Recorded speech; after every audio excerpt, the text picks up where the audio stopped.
Hey, we're solving the inequality. It's a compound inequality. -6 less than or equal to 3x minus 9 less than 0. I know that 0 is tempting, but don't throw it away. It's important.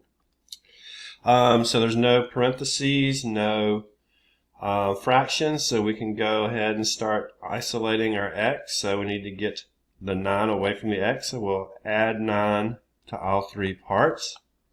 And now you can obviously see it's good that you didn't throw away that 0, but coming down, -6 plus 9 is 3, less than or equal to 3x. The -9 cancels out, and then 0 plus 9 is 9. So 3 less than or equal to 3x less than 9.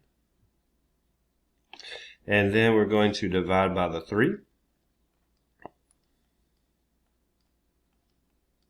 So what do we get here? We get 1 less than or equal to x less than 3. Okay. So here we have our inequality form. We could easily write that in an interval notation if we like. It would be bracket 1 to 3 parentheses. And if you like a number line, throw our interesting parts 1 and 3 on there. And we will have a closed circle at 1, an open circle at 3, and fill in the middle. Thank you.